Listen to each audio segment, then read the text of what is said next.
Oke, dalam beberapa menit ke depan, kita bakal coba bedah satu ide. Ide yang sangat fundamental, yang sebenarnya menyatukan kita semua. Dan kita juga akan lihat gimana ide ini diuji habis-habisan di zaman digital sekarang. Nah, coba kita mulai dari pertanyaan yang kelihatannya simpel tapi dalam banget. Waktu kita lihat peta Indonesia, apa sih yang kita lihat? Cuma sekumpulan pulau yang dipisahin sama laut aja? Atau sebuah kesatuan yang utuh, satu tanah air? Jawaban dari pertanyaan ini itu adalah inti dari wawasan Nusantara, dan ini juga inti dari pembahasan kita kali ini. Oke, ini dia gambaran besar pembahasan kita. Pertama, kita samain dulu persepsi. Apa sih wawasan Nusantara itu? Terus kita lihat tantangan-tantangannya, baik dari luar maupun dari dalam. Gak cuma teori, kita juga bakal lihat contoh konflik beneran yang terjadi di masyarakat. Dan terakhir, kita coba renungkan bareng-bareng semua ini artinya apa buat masa depan persatuan kita.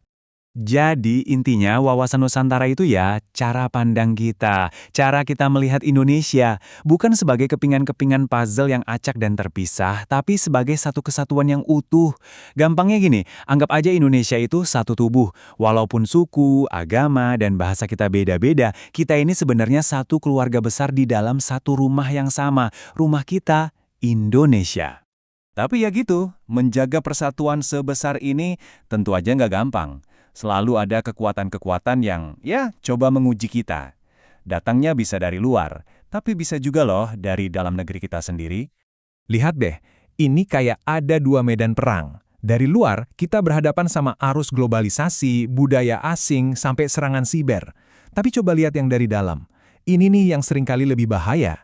Ego sektoral, kesenjangan ekonomi, dan ini dia trio yang paling merusak. Hoaks, intoleransi, dan radikalisme. Percaya deh, musuh dari dalam ini justru yang paling susah dikenali dan paling berat buat dilawan. Ngomongin hoaks ya, ini tuh bukan cuma sekedar salah informasi biasa. Beda. Di balik hoaks itu selalu ada niat jahat. Tujuannya? Bisa buat bikin kita panik, bikin kita saling benci sama kelompok lain, atau ya sesimpel cari duit dari klik. Apapun tujuannya, hoaks itu racun. Racun yang pelan-pelan menghancurkan kepercayaan kita satu sama lain. Lanjut ke radikalisme. Ini juga penting buat dibedain. Radikalisme itu bukan cuma sekedar orang yang pengen perubahan. Bukan. Paham ini tuh maunya mengganti keseluruhan fondasi negara kita, dasar masyarakat kita, dengan ideologi versi mereka sendiri. Dan yang bahaya, mereka seringkali nggak ragu pakai cara-cara yang ekstrem dan tanpa kompromi buat mencapai tujuannya. Dan yang terakhir dari trio itu, intoleransi.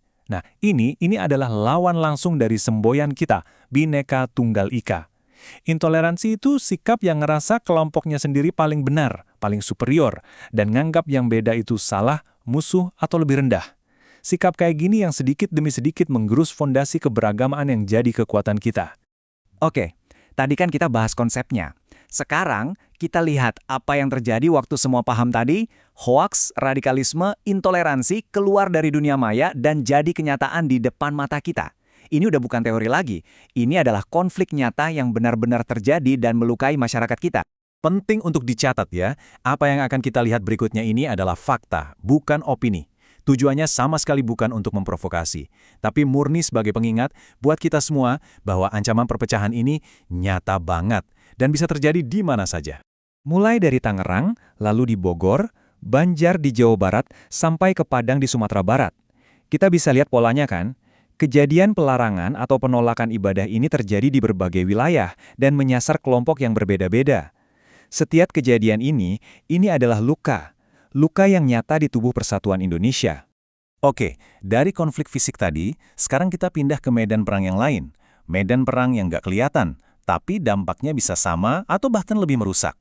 Garis depan perjuangan kita untuk menjaga persatuan, sekarang ada di genggaman tangan kita masing-masing. Ya, di dunia digital.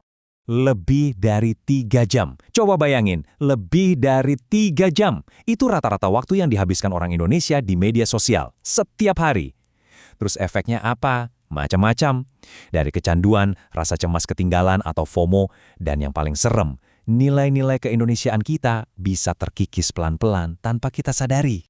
Proses ini jujur menakutkan banget. Gimana seseorang bisa jadi radikal tanpa perlu ketemu satupun perekrut di dunia nyata? Semuanya terjadi online, Dimulai dari cuma terpapar konten-konten ekstremis, terus dia masuk ke ruang gema atau echo chamber, di mana semua orang di sana sepemikiran sama dia. Lama-lama dia adopsi ideologi itu, dan akhirnya dia merasa terasing dari masyarakat luas di dunia nyata. Dan bahayanya nggak cuma radikalisasi loh.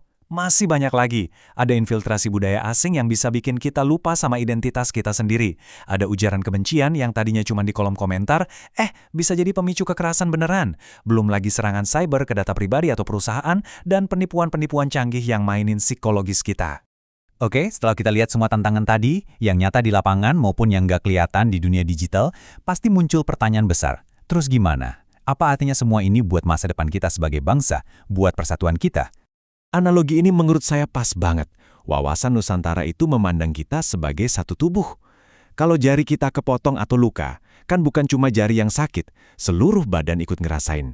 Ya sama kayak Indonesia.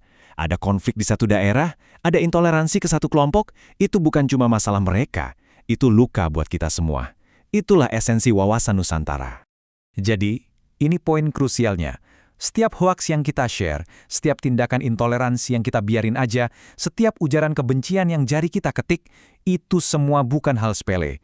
Itu seperti pukulan-pukulan kecil yang terus-menerus, yang lama-lama bisa bikin retak fondasi rumah kita bersama, Indonesia. Dan pada akhirnya, semua ini kembali ke kita dengan satu pertanyaan penutup. Apakah kita mau memandang persatuan bangsa ini cuma sebagai warisan masa lalu? Sesuatu yang given, yang udah ada dari sananya? Atau kita sadar bahwa persatuan itu adalah sebuah pilihan. Pilihan sadar yang harus kita usahakan, kita perjuangkan setiap hari. Baik di dunia nyata maupun di jempol kita saat online. Jawabannya ada di tangan kita masing-masing.